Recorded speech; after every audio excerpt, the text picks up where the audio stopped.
सभासदों, माननीय अध्यक्ष जी,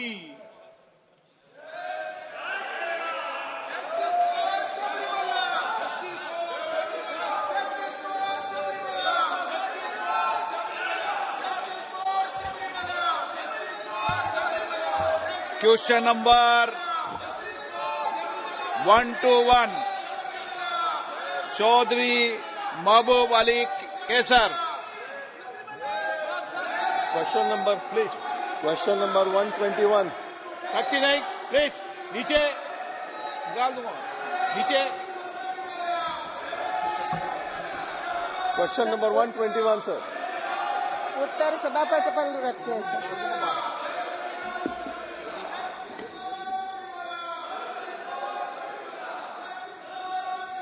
अध्यक्ष महोदय, धन्यवाद आपका कि आपने मौका दिया।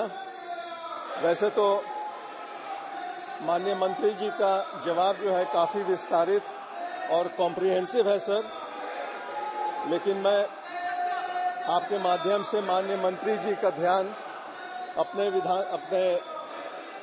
खगड़िया संसदीय क्षेत्र के 2 विधानसभा हसनपुर और अलौली की तरफ ले जाना चाहता हूं, जहां गन्ना का खेती बहुत ही विस्तार तौर पर होता है, व्यापक रूप से होता है। हसनपुर में एक चीनी मिल भी है। इसके अलावा सर परबत्ता में केला का खेती जो है वो बड़े पैमाने पर होता है, और मक्का तो हमारे सिमरी, बख्तियारपुर, बिलदौर, खगड़िया, अलौली, परबत्ता, हसनपुर सब जगह होता है सर। तो मेरा आपके माध्यम से माननीय मंत्री जी से ये जानकारी लेनी है कि इन तीनों फसलों के विस्तार के लिए, इनके स्किल डेवलपमेंट के लिए, इनके कैपेसिटी डेवलपमेंट के लिए सर माननीय मंत्री जी, वैसे तो उन्होंने जवाब में आत्मा और KVK का जिक्र किया है, लेकिन इसके अलावा भी और कोई स्कीम सरकार का है कि नहीं, ताकि किसानों को इसका भरपूर फायदा मिल सके। माननीय अध्यक्ष, देश में किसानों का उत्पादन और उत्पादकता बढ़ाने के लिए लगातार हमारे सरकार का प्रयास है। हमारे प्रधानमंत्री जी का नेतृत्व में किसानों का कौशल वृद्धि करने के लिए अलग अलग कार्यक्रम हम जारी किए हैं सर। इसी में KVK के तहत राज्यों का कृषि यूनिवर्सिटी के तहत, आत्मा योजना के तहत और कौशल विकास विभाग के तहत हम किसानों को ट्रेनिंग दे रहे हैं। अभी तक 3 साल में सदस्य ने प्रश्न पूछा है, 3 साल में क्या हुआ है। 3 साल में हम 4 करोड़ 48 लाख किसानों को अलग अलग विभाग में हम ट्रेनिंग दे चुके हैं सर। एंड हमारा नियम हैदराबाद यूनिवर्सिटी है, ट्रेनिंग सेंटर है, ICAR है, ऐसे सारे विभाग में हम ट्रेनिंग दे रही है। एंड अभी स्किल डेवलपमेंट कौशल विकास विभाग से 200 घंटा का 200 घंटा का ट्रेनिंग किसानों को हम दे रहे हैं। एंड कौशल विकास विभाग से 7 दिन का एक ट्रेनिंग है, वो भी चालू है। इसी में फील्ड विजिट है, इसी में मशरूम कैसे उगाना, इसी में मधुमक्खी कैसे करना, फिशिंग एंड बागवानी क्षेत्र का ट्रेनिंग भी इसी में दे रही है। अभी देश में भारत विकास संकल्प यात्रा का एक यात्रा चल रही है सर। इसी में ड्रोन का प्रदर्शन हो रही है। हर ग्राम पंचायत में बहुत आकर्षक केंद्र है वो ड्रोन का प्रदर्शन। हमारे प्रधानमंत्री जी ने अगस्त 15 को लाल किले से बोले थे हम महिला को ड्रोन का ट्रेनिंग देंगे। एंड अभी हम नमो ड्रोन दीदी नाम से ये ट्रेनिंग देने का काम अभी शुरू किया है सर। इसी में 15,000 महिलाओं को ट्रेनिंग देंगे एंड उसके साथ एक असिस्टेंट भी रहेगी। लाइक 30,000 महिला को हम ड्रोन का ट्रेनिंग देंगे, इसको महिला इस्तेमाल करने वाले हैं सर। ऐसे सभी जगह में सभी किसानों का आय कैसे बढ़ाए, उसका उत्पादकों को मार्केट तक हम कैसे लेके जाए, ये सब ट्रेनिंग दे रहे सर। माननीय सदस्य जी ने पूछा उसका खजारिया क्षेत्र में मैज, शुगर केन, गन्ने और इसका खेती हो रही है। उसका क्षेत्र में भी हम कौशल विभाग मंत्रालय से कृषि संपदा योजना के तहत हम ट्रेनिंग दे चुकी है। इसी में पूरा बिहार में 6,49,228 किसानों का ट्रेनिंग हो चुकी है। इसी में सर्टिफाइड है 5,10,723 किसानों को हम सर्टिफाइड किया है। खजारिया अकेला एक क्षेत्र में 14,439 किसानों को ट्रेनिंग दे चुकी है एंड 11,921 किसानों को हम सर्टिफिकेशन दिया है सर। केवीके के तहत भी खजारिया क्षेत्र में 4,927 किसानों का हम ट्रेनिंग दे चुकी है। आत्मा के तहत 2,811 लोगों के लिए हम ट्रेनिंग दे चुके हैं। इसके कारण हर साल मैज और गन्ने का उत्पादन एवं उत्पादकता बढ़ रही है सर।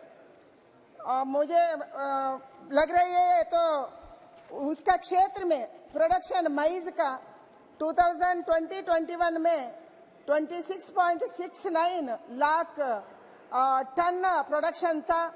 अभी वो बढ़कर 2022-2023 में 43.80 लाख टन हो गई सर। मैज का यील्ड भी बढ़ गई है। पहले वो 2009 केजी पर हेक्टेयर था, अभी वो बढ़कर 5,054 केजी पर हेक्टेयर हो गए सर। शुगर केन का एरिया भी बढ़ा है एंड इसका यील्ड भी बढ़ा है। पहले वो 54,766 केजी पर हेक्टेयर था, अभी बढ़कर 60,627 केजी गन्ने का पर हेक्टेयर हो गए सर। इसीलिए उत्पादकता एवं उत्पादन लगातार बढ़ रही है, खजारिया क्षेत्र में भी बढ़ रही है। Honourable member supplementary. माननीय मंत्री जी को हम धन्यवाद देना चाहते हैं कि जो फिगर्स उन्होंने बताया वो बिल्कुल सही है। लेकिन सर मेज़ के बारे में, मक्का जो है वो एशिया का हब है खगड़िया, और आसपास के ज़िले भी जैसे नौगछिया हो गया, सहरसा हो गया, बेगूसराय हो गया, इन तमाम एरियाज़ में वो हब है और सबसे क्वालिटी वाइज, क्वांटिटी वाइज सबसे ज़्यादा प्रोडक्शन पर हेक्टेयर वहीं से खगड़िया से आता है। खास करके उसके बारे में और केला के प्रोडक्शन के बारे में और सर गन्ना के बारे में तो मंत्री जी ने बताया। तो मेन हम लोग का सर थ्रस्ट है मक्का के बारे में। उससे आधारित वहाँ पर एक food processing mega food park भी लगा था, लेकिन किसी कारण से वो अभी चालू नहीं हुआ। 2-3 उसमें सिर्फ फैक्ट्री है। तो उसके दिशा में क्योंकि रोज़ आधुनिक नए नए टेक्नोलॉजीज आते हैं, तो खास करके मक्का और केला और गन्ना के सिलसिले में माननीय मंत्री जी का कोई स्कीम है डेवलपमेंट का कि इन तीनों चीज़ को बढ़ावा दे सकें ताकि वहाँ के किसानों को भरपूर फायदा मिल सके। माननीय अध्यक्ष जी, अभी मई से इथेनॉल लेने का उसको भी हम बढ़ावा दिया है। ऐसे ही मिशन कौशल विकास विभाग से फूड प्रोसेसिंग का ट्रेनिंग भी हम दे रही है।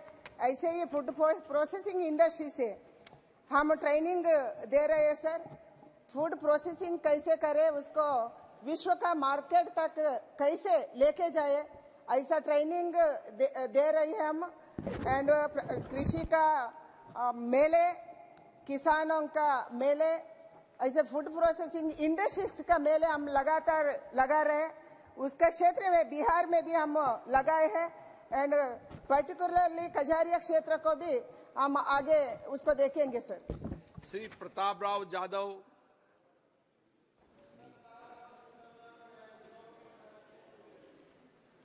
श्री मनीष तिवारी,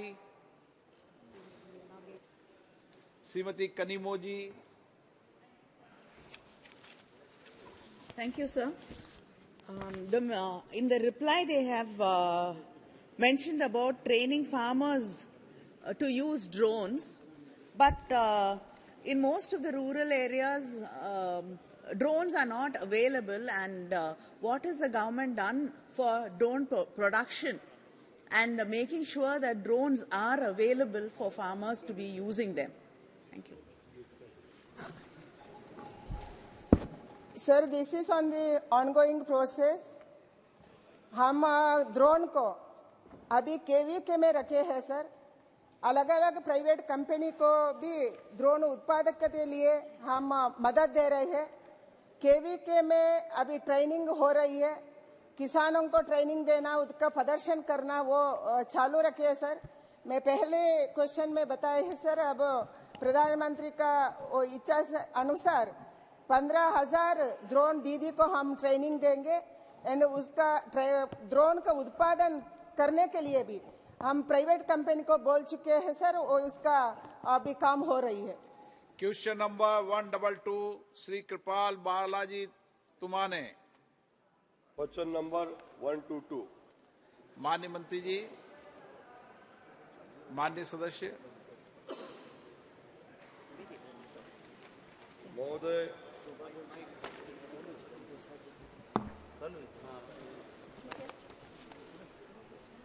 प्रधानमंत्री आवास योजना ये हमारे देश के यशस्वी प्रधानमंत्री आदरणीय मोदी साहब के नेतृत्व में इस देश में चालू की गई और 2016 में चालू होने के बाद गांव-गांव के लोगों को जो झुग्गियों में रहते थे उनको इसका बड़ा सहारा हुआ और उन्होंने अपने पक्के मकान आज बनवाए हैं।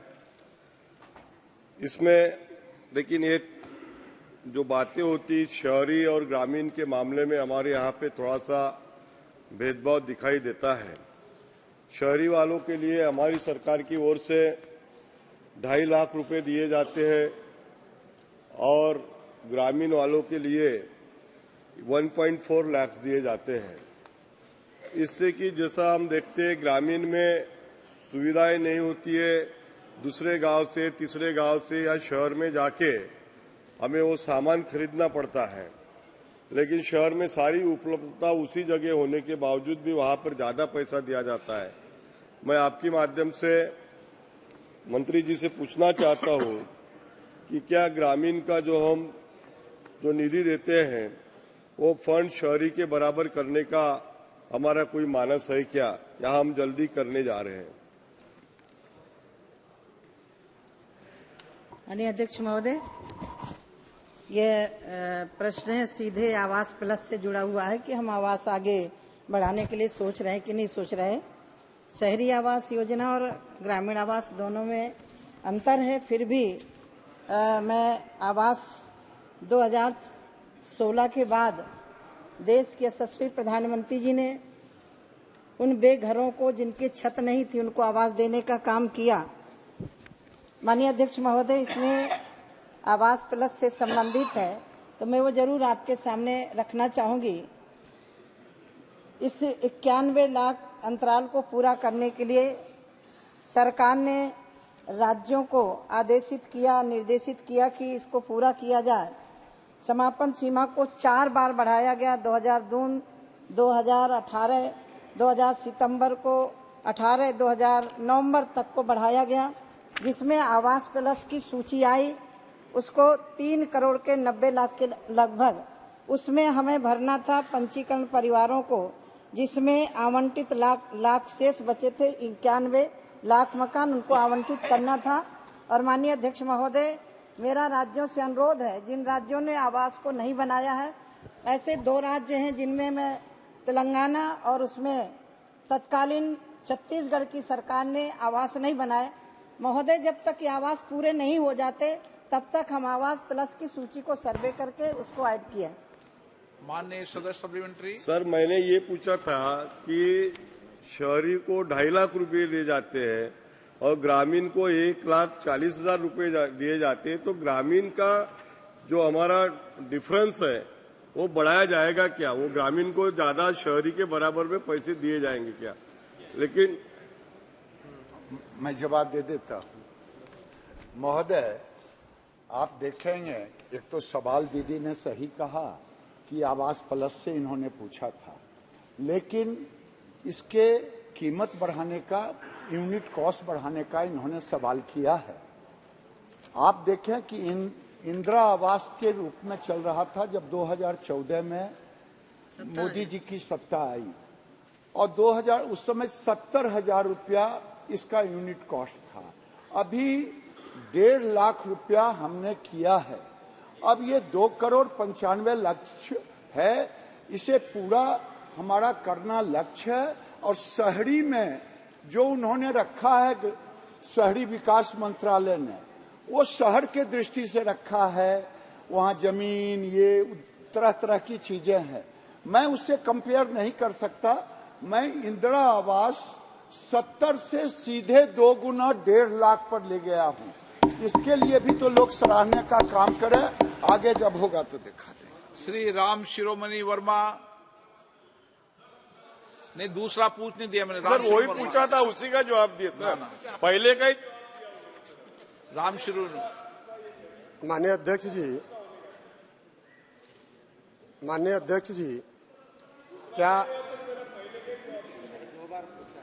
राम शिरोमणि जी आप पूछो जी? क्वेश्चन। माननीय अध्यक्ष जी, क्या मंत्री जी यह बताने की कृपा करेंगे कि प्रधानमंत्री ग्रामीण आवास योजना के अंतर्गत मेरे संसदीय क्षेत्र में अभी ऐसे पात्र व्यक्ति हैं जिनको प्रधानमंत्री ग्रामीण आवास नहीं मिला है? उदाहरण के तौर पर मेरे संसदीय क्षेत्र के ग्राम सभा बिदुहनी में आज भी पात्र व्यक्ति को आवास नहीं मिला है। ऐसे पात्र व्यक्तियों का आवास कब तक उपलब्ध कराया जाएगा? माननीय अध्यक्ष महोदय, यह जिलेवार राज्य सरकार करती है। यद्यपि मैं आपके सामने एक फिगर जरूर रखना चाहूंगी, क्योंकि हमारी सरकार ने, माननीय प्रधानमंत्री जी की इच्छा शक्ति ने उन गरीबों को घर दिया। माननीय अध्यक्ष महोदय, जिनके घर नहीं होता उसकी तकलीफें क्या होती हैं, शायद मैं आज जवाब दे रही हूँ। मैं ऐसे परिवार की बेटी हूँ जिनके पक्की छत नहीं। ऐसे परिवार की बेटी को घर देने का माननीय प्रधानमंत्री जी ने जो अवसर दिया है, आज मैं उत्तर प्रदेश के लिए बधाई देना चाहती हूँ।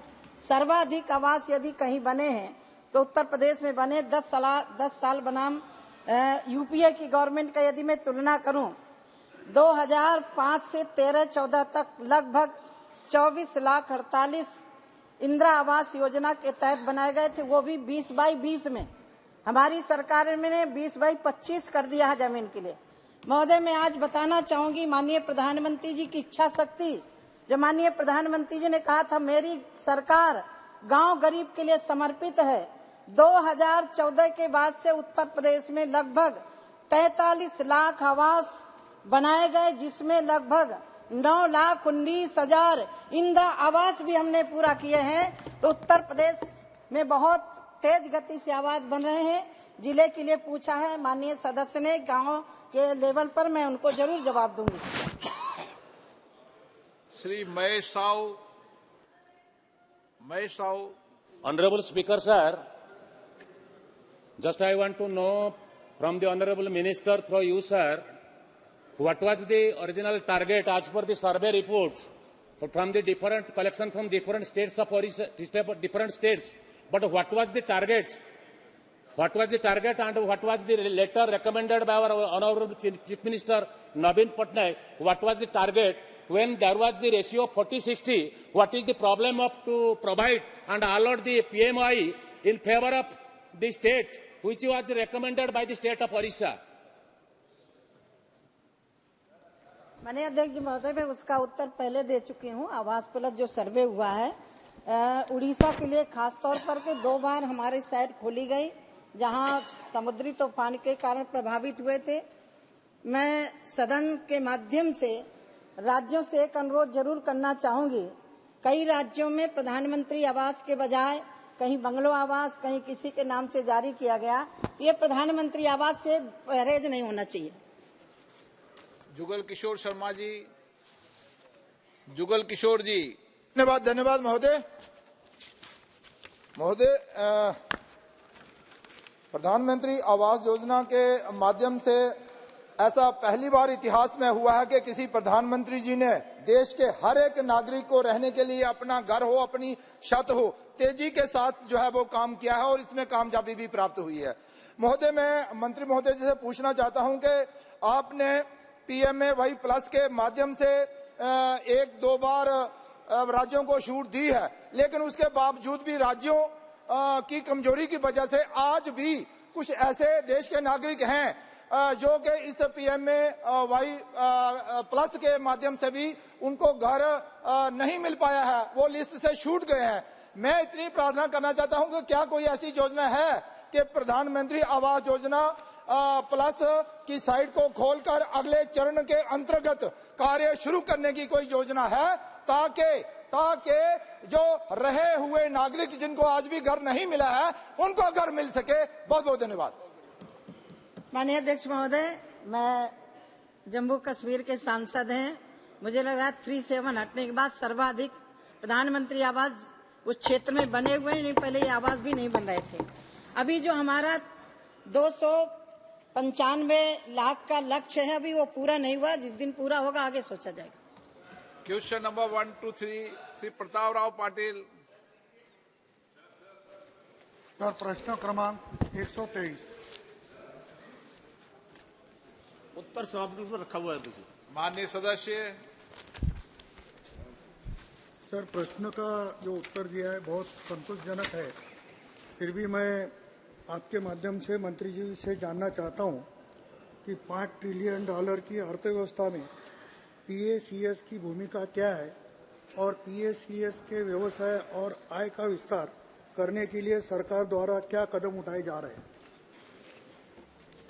माननीय अध्यक्ष महोदय, आपके माध्यम से सदन और सांसद जी को बताना चाहता हूं कि जब से भारत सरकार में सहकारिता मंत्रालय का गठन माननीय प्रधानमंत्री जी ने 6 जुलाई 2021 को किया है, तब से लगातार देश के पहले सहकारिता मंत्री माननीय अमित शाह जी के नेतृत्व में सहकारिता को आगे बढ़ाने के लिए लगातार काम हो रहे हैं, जिसमें 54 से ज्यादा पहल की गई हैं और $5 ट्रिलियन की अर्थव्यवस्था की बात सहकारिता के द्वारा हम कैसे भूमिका अदा कर सकते हैं, इसके विषय में माननीय सदस्य ने पूछा है। तब मैं बताना चाहता हूं कि जो पैक्स हमारे 98,000 पूरे देश के अंदर है और उसमें किसान करीब 13 करोड़ के आसपास जुड़े हैं। उन 13 करोड़ किसानों के लिए जिस तरह से पैक्स के कंप्यूटरीकरण को लेकर के 2,516 करोड़ की व्यवस्था माननीय प्रधानमंत्री जी ने की है और उसमें कॉमन सॉफ्टवेयर से जोड़ने का काम किया है। State cooperative bank, district cooperative bank, PACS और नाबार्ड कॉमन सॉफ्टवेयर से जोड़ करके, जिससे उसमें पारदर्शिता और समय की बचत और कहीं न कहीं लागत की कमी भी होने वाली है। और साथ ही साथ मॉडल बायलॉज जो लागू करने की बात है वो इन पैक्स में किया है। 63,000 कंप्यूटरीकरण जिन पैक्स का हुआ है उनमें हमने मॉडल बायलॉज लागू करने का काम किया है। उस मॉडल बायलॉज लागू करने में 31 स्टेट हमारे इस प्रकार के हैं, यूटी स्टेट जिन्होंने अपना लिया है। तब मैं कह सकता हूं कि उनके मॉडल बायलॉज लागू होने के कारण से उनमें खासतौर से पैक्स को डेयरी में, मत्स्यिकी में, गोदामों की स्थापना, खाद्यान्न, उर्वरक, बीज, LPG, CNG, पेट्रोल, डीजल और आदि इस तरह की CSC जैसी 25 से अधिक सुविधाएं हम देकर के उन पैक्स के लिए मजबूत बनाना चाहते हैं। और साथ ही साथ जितने पैक्स अब प्रधानमंत्री जन औषधि केंद्र के साथ साथ नल से जल की योजना में भी हम उसकी भूमिका अदा करेंगे। साथ ही साथ रिटेल पेट्रोल डीजल इसके लिए CC2 श्रेणी में ला करके उनको वरीयता देने का काम किया है। इस तरह से अगर मैं कहूं तो जिस तरह से पैक्स का हमने सुदृढ़ीकरण किया है, 25 प्रकार के काम करने की सुविधा उनको देने का काम किया है और पैक्स स्तर पर गतिविधियों के संचालन से न केवल पैक्स सुदृढ़ हो पाएंगे बल्कि वे ग्रामीण अर्थव्यवस्था को गति प्रदान में सक्षम भी होंगे। और जिस तरह से हमारे 54 पहल की हैं, सभी में गिनाऊंगा तो मुझे लगता है कि बहुत ज्यादा देर लगेगी, लेकिन मैं कह सकता हूं के आदरणीय अमित शाह जी के नेतृत्व में सहकारिता के हर क्षेत्र में और खास तौर से $5 ट्रिलियन की जो बात की है अर्थव्यवस्था की, माननीय प्रधानमंत्री ने, सहकारिता उसमें प्रमुख भूमिका अदा करने वाली है। साथ ही साथ स्वरोजगार के अवसर पैदा करने से लेकर के आज सहकारिता के क्षेत्र में बड़े बड़े ब्रांड, हमारे इफ्को को ले लीजिए, कर्बको को ले लीजिए, अमूल को ले लीजिए, जहां बड़े बड़े ब्रांड हैं, वहीं पर एक छोटा सा एक पापड़ का काम करने के लिए एक किसी महिला ने कुछ महिलाओं को साथ में लेकर के काम शुरू किया। आज वो पापड़ लिज्जत पापड़ के नाम से प्रसिद्ध है। माने कि हम छोटे से लेकर बड़ा कोई भी काम कर सकते हैं और आज 2000 के आसपास का उसका भी हमारा प्रोडक्ट है। तब मैं कह सकता हूं कि इफ्को जैसा, जिसमें लगभग 36,000 मेंबर हैं और 72,000 करोड़ का टर्नओवर है, उसी प्रकार से हमारा अमूल है। अमूल भी लगातार 36 लाख महिलाओं के साथ में जो दूध का उत्पादन करती हैं, हमने उनको लगभग 60,000 से ऊपर करोड़ का उनको जो है लाभांश देकर के वितरित करने का काम किया है। माननीय सदस्य को मैं कहना चाहता हूं कि निश्चित रूप से $5 ट्रिलियन की अर्थव्यवस्था में सहकारिता की विशेष भूमिका होगी और हम इसको निरंतर आगे बढ़ाते रहेंगे। Honourable member. धन्यवाद मंत्री जी। मैं आपसे पूछना चाहता हूं आपके माध्यम से, PACS को मजबूत करने के लिए नए युग की प्रौद्योगिकियों का अधिक से अधिक लाभ उठाने के विचार कर रही है क्या? यदि हाँ, तो इस प्रक्रिया में स्टार्टअप्स की भूमिका क्या है, इसका विवरण बताएं। मैंने अभी आपसे कहा माननीय सांसद जी को कि जिस तरह से नई प्रौद्योगिकी के लिए हमने कंप्यूटरीकरण करने का काम किया है, हमने कॉमन सॉफ्टवेयर से जोड़ करके इसको, और खासतौर से मॉडल नॉलेज उसमें आ जाता है और उसके द्वारा जिस तरह से हम काम कर रहे हैं और इसे भारत सरकार की जो मौजूदा योजनाएं हैं, NPDD, DIF, DIDF, PMMSY, FIDF, आज जैसे पैक्स स्तर पर केंद्रीकृत करके विभिन्न अवसंरचनाओं के आधुनिकीकरण का भी प्रावधान हमने किया है, जिनके तहत आधुनिक तकनीकी का उपयोग करते हुए नई कूलिंग चेंबर, हेचरी इत्यादि स्थापित कर सकेंगे। ये सभी पहल पैक्स को व्यवसाय के नव अवसर प्रदान भी करेंगे और स्वयं ही स्टार्टअप के रूप में काम करने में सक्षम होंगे। श्रीमती क्वीन ओझा। धन्यवाद महोदय। सबसे पहले मैं हमारे आदरणीय प्रधानमंत्री श्री नरेंद्र मोदी जी का धन्यवाद करना चाहती हूँ, क्योंकि उन्होंने किसानों के उत्पादन बढ़ाना और उत्पादित सामग्रियों का मुक्त बाजार देने की व्यवस्था की, जिसके कारण किसान आर्थिक रूप से समृद्ध हुए व उनके आत्मसम्मान मिले। मैं मंत्री जी का भी आभार व्यक्त करती हूँ, क्योंकि उन्होंने मुझे विस्तृत जवाब दिया है। लेकिन मुझे पूछना है कि PACS द्वारा असम के इंटीरियर गांवों तक बैंकिंग सुविधा पहुंचाने के लिए क्या उपाय किया है? माननीय सांसद महोदय को मैं बताना चाहता हूं, आसाम क्षेत्र का मैं पूरा विवरण आपको अभी भी बता दूंगा और साथ ही साथ जिस तरह से हमने पूरे देश के लिए कंप्यूटरीकरण करने से लेकर के मॉडल बोलने की बात हमने की है, और साथ ही साथ मैं कहूंगा इससे पैक्स के लिए दूरस्थ ग्रामीण क्षेत्रों में ऋण की सुविधाएं सुगमता से उपलब्ध कराने के साथ साथ आपके आसाम राज्य में 583 क्रियाशील पैक्स का हमने कंप्यूटरीकरण किया है और जिसमें 374 पैक्स में ERP ट्रायल रन भी हो चुका है। और जहां तक आसाम के लिए हमने क्या क्या जो है विशेष रूप से किया है, तो पैक्स के लिए हमने मॉडल उपनियम में 1884 पैक्स जिसके मॉडल वायलॉज अपना लिए गए हैं, 787 पैक्स का कंप्यूटरीकरण किया है हमने 583 का, जिसमें 314 का ट्रायल रन जारी हो चुका है और जिसमें हमने नई पैक्स डेयरी और मत्स्य की बनाने का काम किया है। इसमें हमारी अनाच्छादित पंचायतें 620 थी, इसमें नई गठित पैक्स मत्स्य हमने 93 हमने करने का काम किया है। पैक्स द्वारा रिटेल पेट्रोल डीजल में 57 पैक्स द्वारा आवेदन हमारे पास में आसाम से आए हैं। उसी तरह से सहकारिता क्षेत्र में विश्व की सबसे बड़ी अन्न भंडारण योजना जो हमारी चल रही है, इसमें पायलट प्रोजेक्ट हेतु कुल 155 पैक्स चिन्हित किए गए हैं, जिसमें कामरूप जिले के पूर्व बांगेश्वर MS लिमिटेड पैक्स ने इस पर हमारे लिए आवेदन किया है, उसका काम प्रगति पर चल रहा है। LPG वितरक के लिए हमने विज्ञापन आसाम में जारी किया है। जन औषधि केंद्र के लिए मैं बात कहूं तो आवेदन हमको 193 हमको पैक्स में मिले हैं, जिसका अनुमोदन 111 में मिल गया है और ड्रग लाइसेंस भी 4 में मिले हैं। पीएम किसान समृद्धि केंद्र इसमें भी 1884 हमारे पैक्स वहां पर कुल मिला के हैं, लेकिन अभी इसमें कोई प्रगति नहीं हुई है। आगे हम प्रयास कर रहे हैं और साथ ही साथ पैक्स द्वारा कॉमन जो सेवा केंद्र है उसमें 517 हमको वहां पर सीएससी में काम चालू हो गया है और ट्रांजैक्शन की राशि भी 22 लाख रुपए उस सीएससी केंद्र से आई है। और इसी प्रकार से अन्य भी आसाम में हमारी गतिविधियां जारी हैं और हम निश्चित रूप से जो मांगेंगे हम और भी विस्तार से आपको दे सकें। श्री बेनी बैनन, मंत्री जी शॉर्ट में जवाब दो आप। Thank you, Speaker, sir. Sir, thank you, Speaker, sir.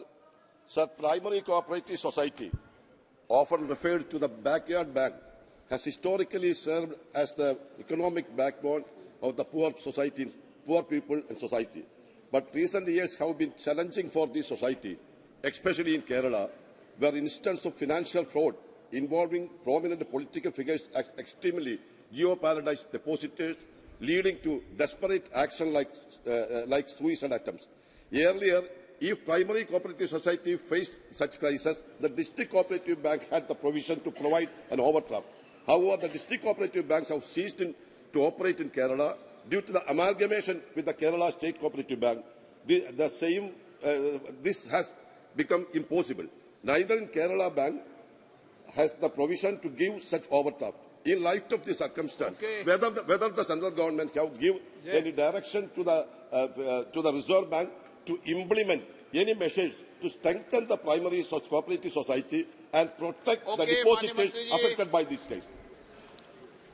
माननीय अध्यक्ष जी, मैं आपके माध्यम से सांसद महोदय को बताना चाहता हूं, केरल में भी 1 महीने में 2 बार मेरे दौरे हुए हैं और खास तौर से मैंने कोऑपरेटिव क्षेत्र में भी वहां पर कई कार्यक्रम मैंने किए हैं। केरल में जिस तरह से इन सहकारिता मंत्रालय बनने के बाद वहां पर जो प्रगति हुई है और जहां तक कंप्यूटराइजेशन की बात है पैक्स का, वहां केरल में भी हमने किया है। विस्तृत डाटा हम आपको दे पाएंगे। और मैं साथ ही साथ कहना चाहता हूं, बैंकिंग के क्षेत्र में जिस तरह से सहकारिता में कठिनाइयां आती थी, उनके लिए माननीय सहकारिता मंत्री जी ने पूरी तरह से दूर करने का काम किया है। बहुत सारे इस तरह के अवरोध थे, उनको हटाने का काम किया है और यहाँ तक कुछ टैक्स के इशू थे, उनको भी हमने या तो कम किया है या दूर किया है। निकासी की सीमा को भी हमने दोगुना करने का काम किया है। तब मैं कह सकता हूं, केरल का विस्तृत जितना डाटा आप चाहेंगे वो आप लिख कर देंगे। Question number 124 Shrikant Eknath Shinde. Question number 124। माननीय मंत्री जी, माननीय सदस्य। धन्यवाद सभापति महोदय। मैं सबसे पहले तो प्रधानमंत्री मोदी जी का यहाँ पर बहुत बहुत धन्यवाद अदा करता हूँ कि किसान सम्मान योजना के माध्यम से 6,000 रुपया देने की प्रावधान जो है उन्होंने किया और उसी के साथ में अभी महाराष्ट्र ने भी उसमें अपना योगदान जो है देने का काम वहाँ पर किया है। नमो शेतकरी महासम्मान योजना के माध्यम से और 6,000 रुपया जो है किसान को देने का काम यहाँ पर महाराष्ट्र सरकार कर रही है, जिससे 12,000 रुपया प्रति वर्ष किसान को मिलेगा और इससे महाराष्ट्र में 1 करोड़ से अधिक किसान को लाभ इसका होगा। मैं इस सदन का ध्यान जो है क्लाइमेट चेंज की ओर आकृष्ट करना चाहूँगा।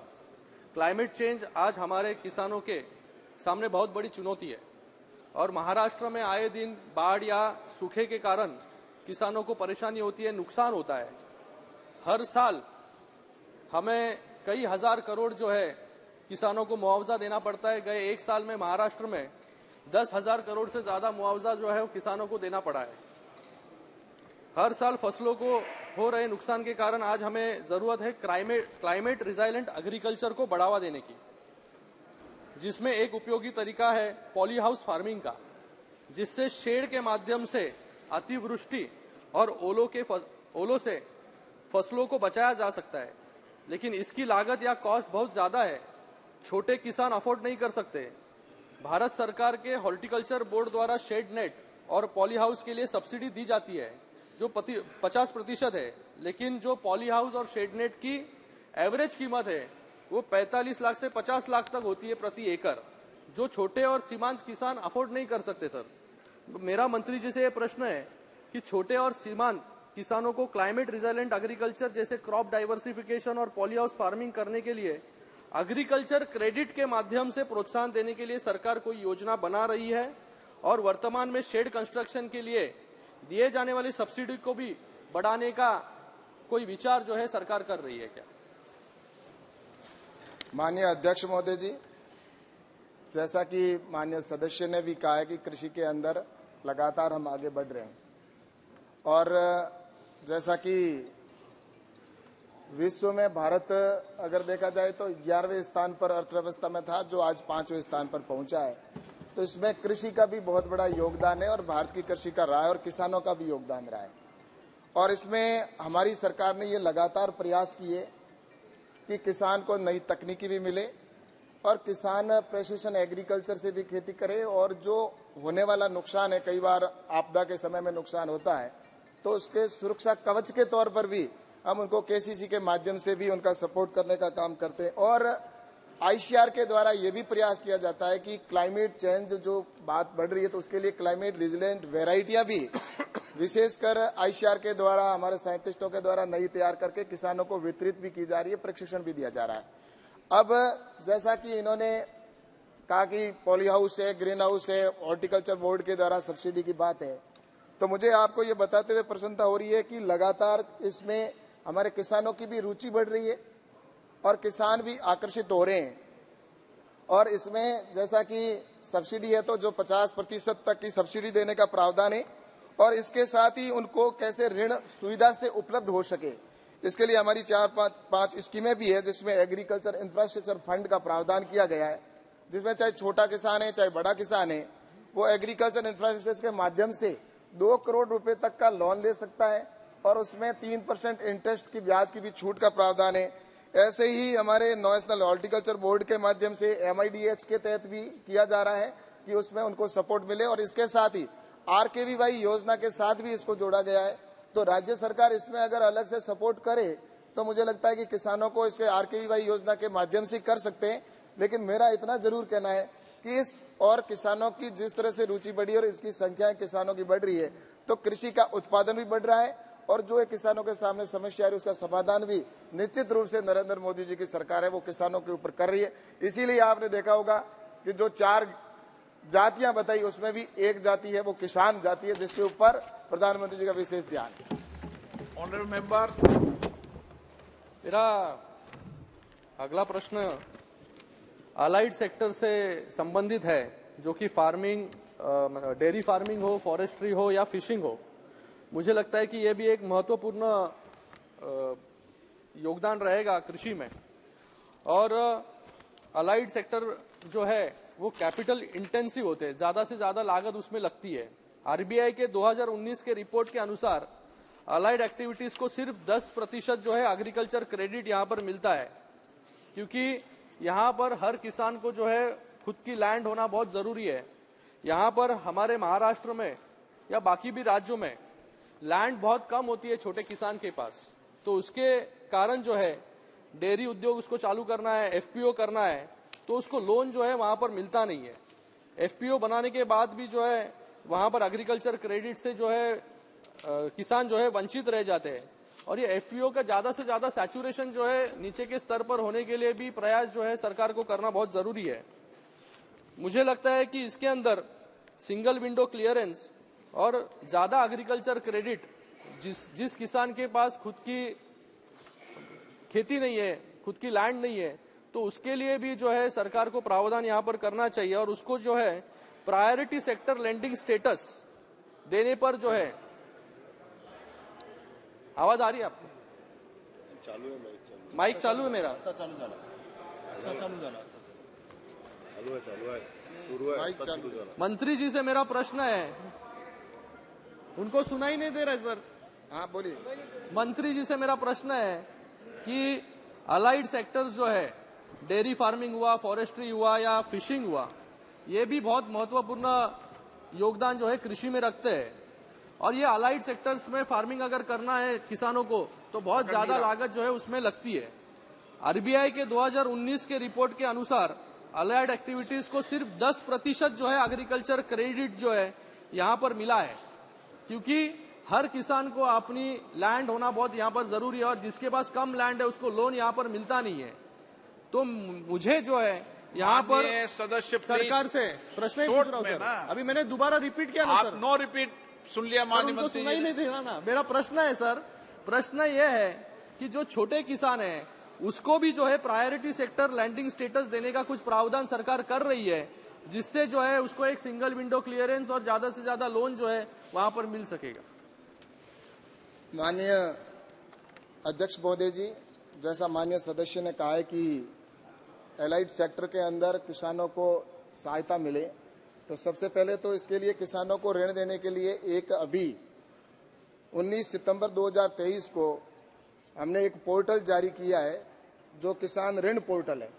उस ऋण पोर्टल के ऊपर कोई भी किसान अगर जाकर वहां पर का अगर अपना अप्लाई करता है या उसके सामने प्रॉब्लम है तो उसका समाधान किया जाता है, जिसमें उसके एटीएम के ऊपर ही उपलब्ध है, एक बार यूज कर हो सकता है। वैसे ही वो अगर पैसे को की कोई सीमा नहीं है, कितनी बार भी निकाल सकता है।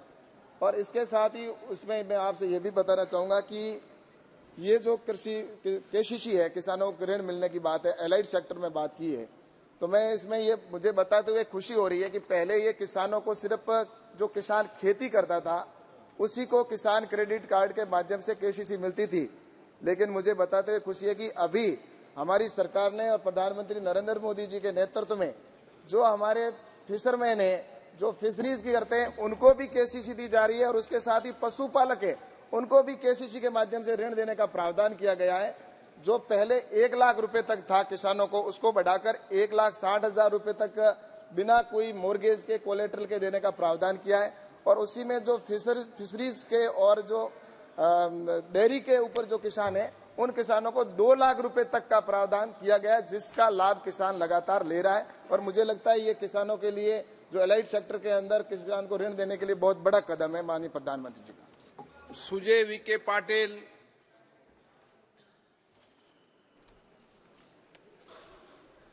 श्री गौरव गोगोई। धन्यवाद अध्यक्ष महोदय। मेरा सवाल इतना है कि यहाँ पे केसीसी लोन के खिलाफ बहुत आउटस्टैंडिंग भी है, और जैसे कि मेरे साथी ने कहा कि आज जिस प्रकार से जलवायु परिवर्तन हो रहा है, विभिन्न प्रदेशों में सूखा आ रहा है, कहीं बाढ़ आ रही है, तो ऐसे मत्स्य पालक है, किसान हैं जिन्होंने केसीसी लोन तो लिया, लेकिन जलवायु परिवर्तन या बाढ़ आने या सूखा आने से उनका जो पूरा जो खेती है या उनका जो मत्स्य का जो वहाँ पे फिशरी है पूरा नष्ट हो जाता है, जिसके कारण वो केसीसी लोन का भरपाई नहीं कर पाते। क्या सरकार ऐसे किसानों के लिए, ऐसे मत्स्य पालकों के लिए जिन्होंने सूखा या बाढ़ के लिए अपना पूरा साल का खेती या व्यापार नष्ट होते हुए देखा, क्या उनके केसीसी आउटस्टैंडिंग को माफ करने के लिए सरकार कोई नीति लाएगी कि नहीं? अध्यक्ष महोदय जी, मैं सबसे पहले तो बताना चाहूंगा कि पहले किसान किसी सेठ साहूकार की ओर देखा करता था जब उसके किसान को कोई भी लोन लेना होता था। सबसे पहले अटल बिहारी जी वाजपेयी जी ने इस योजना को प्रारंभ किया और जिसके माध्यम से किसानों को ये केसीसी के माध्यम से ऋण मिलना प्रारंभ हुआ, और उसके बाद में कभी उसको आज उसके किसी के सामने हाथ फैलाने की आवश्यकता नहीं है।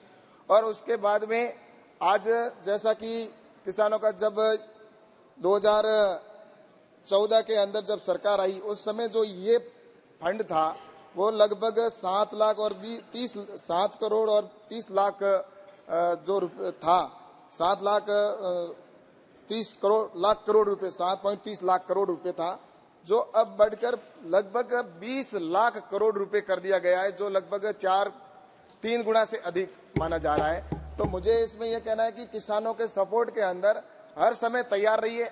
और रही बात ऐसी आपदा जब आती है या किसान के होता है तो उसके हमें SDRF फंड और NDRF फंड का भी प्रावधान किया गया है, और उसके बाद में फसल बीमा योजना के तहत भी उनको लाभ मिलता है।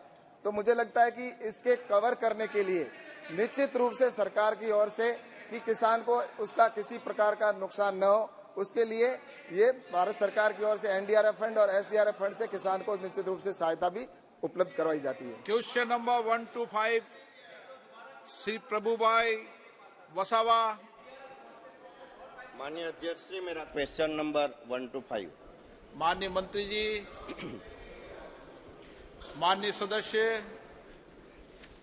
माननीय अध्यक्ष श्री, माननीय मंत्री जी ने विस्तार से उत्तर देने के लिए मैं धन्यवाद करता हूं।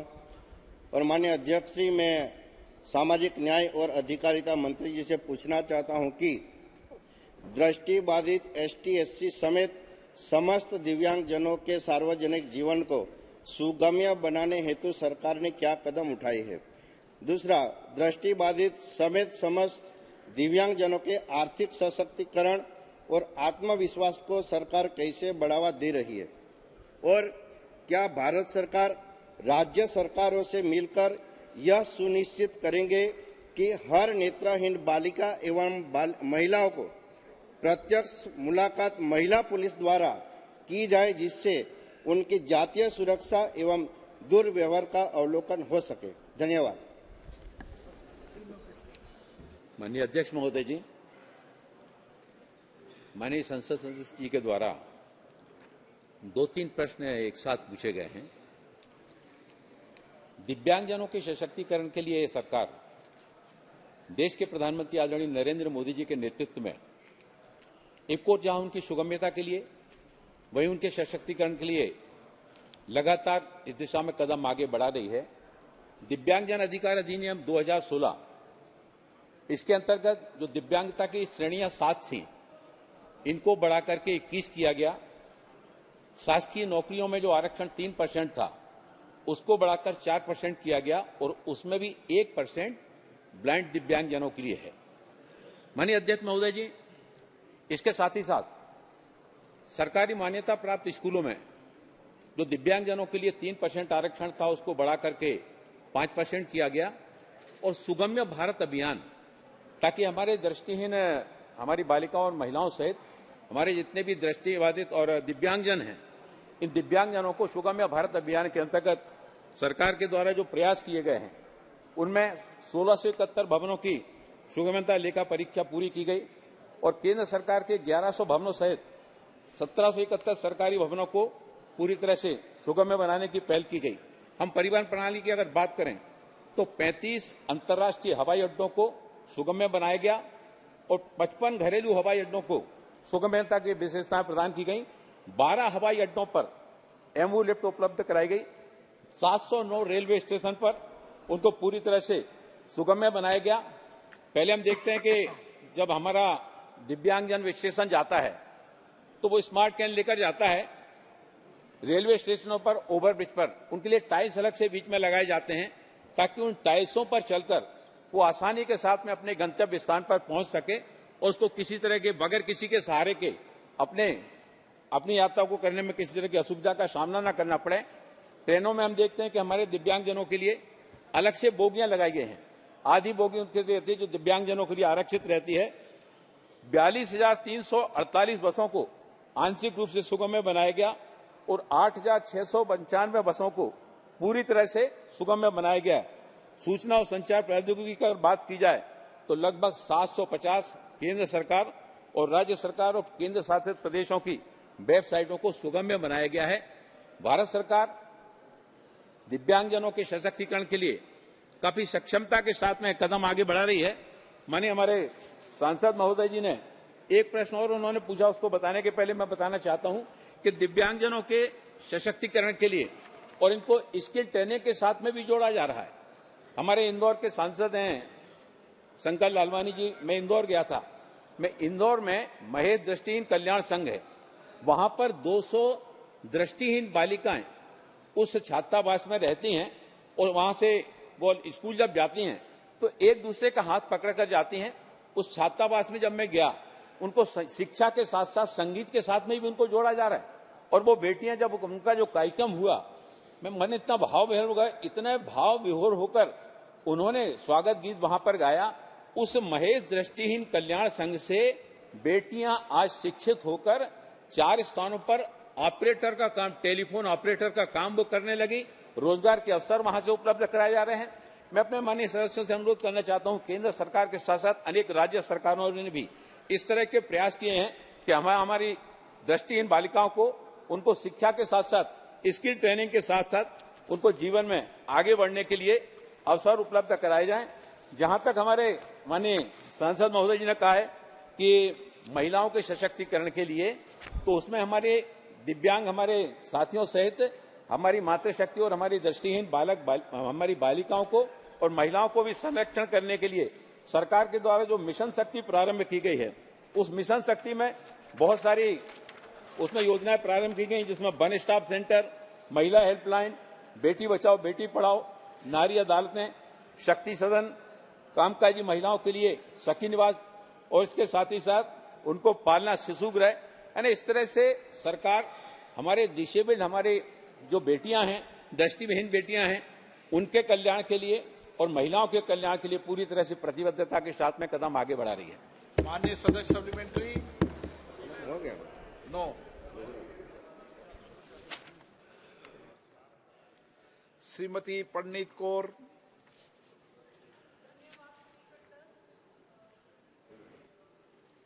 माइक। धन्यवाद सर, आपने टाइम दिया।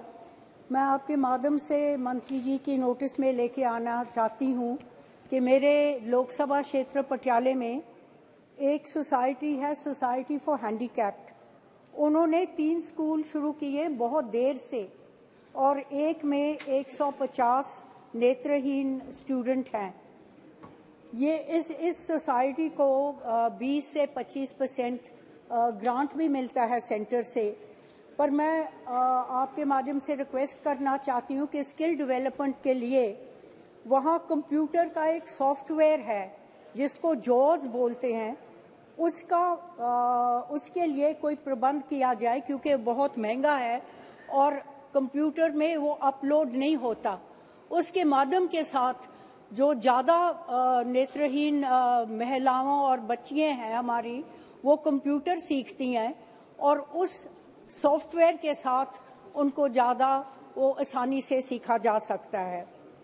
हमारे सूबे में पंजाब में खाली एक ही ऐसा गवर्नमेंट स्कूल है जो लुधियाने में है, जवाहरपुर में।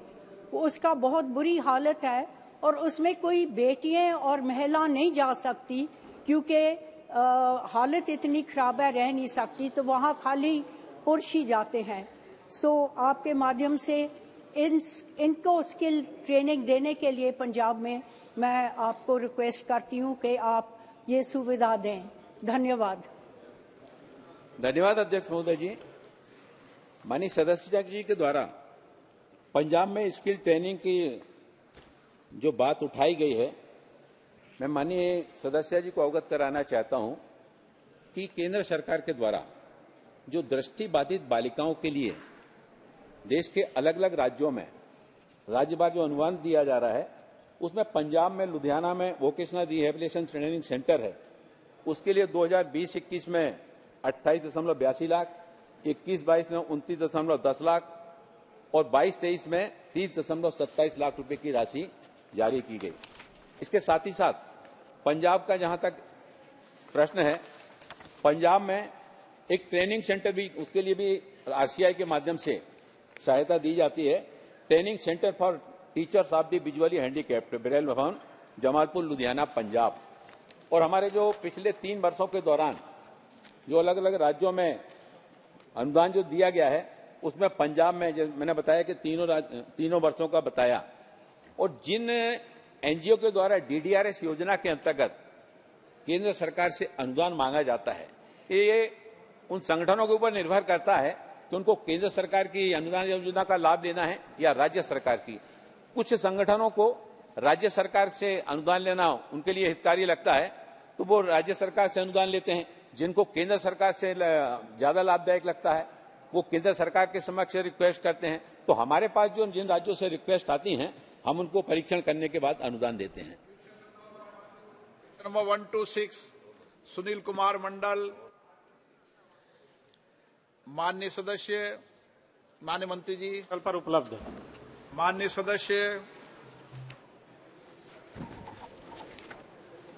Thank you, Speaker Sir, for this opportunity. Due to lack of satisfactory answer of my question through you, I want to ask the respected Minister that it is seen in various aspects that due to lack of judgment procedures, timely submission of charge sheet and inspection report, the number of prisoners is increasing day by day. Compared the present number of prisoners, the number of prisons is also less. Also, the number of judges are less, followed by their working days. This factor is also increasing the number of prisoners.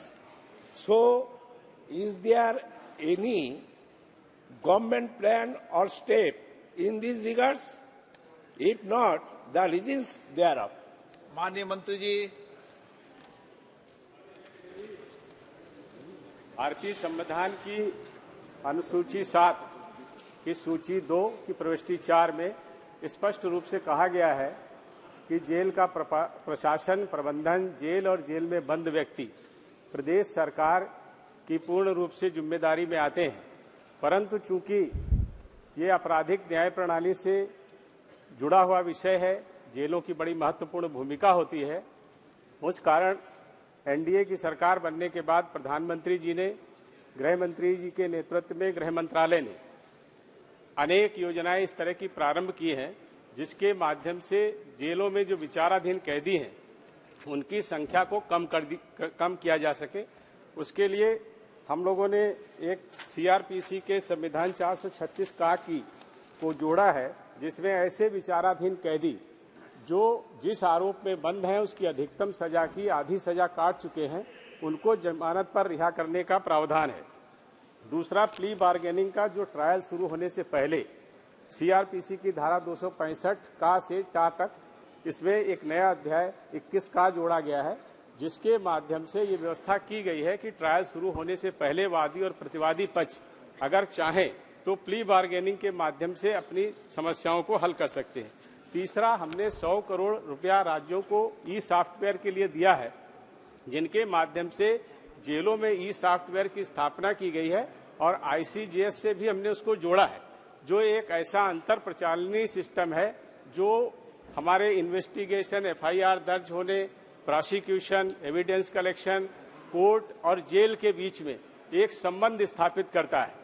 और ई prosecution jail में उपलब्ध कराने के लिए सरकार ने आर्थिक सहायता की है, लेकिन वो प्रदेशों को ही करना है, जिसके माध्यम से भी हम कैदियों की संख्या, ऐसे कैदियों की जो कई जुर्मों में जिनको सजा हुई है, उनकी सजा कब पूरी होने वाली है, कई लोग सजा पूरी हो जाती है तो उसकी गणना सही ढंग से नहीं कर पाते हैं, ऐसी सब चीजें उपलब्ध होंगी। जो वहाँ की हमारी जिले की कमेटी होगी, वो कमेटी में डीएम, एसपी, वहाँ का डिस्ट्रिक्ट जज और जेल का सुपरिंटेंडेंट शामिल होता है, वो उसको तय करते हैं। चौथी एक व्यवस्था हमने की है राज्य विधिक सेवा प्राधिकरण, जो जेल के अंदर ऐसे विचाराधीन कैदियों को कानूनी सलाह भी देते हैं। हम वहाँ पर जेल में विधिक क्लिनिक भी चला रहे हैं।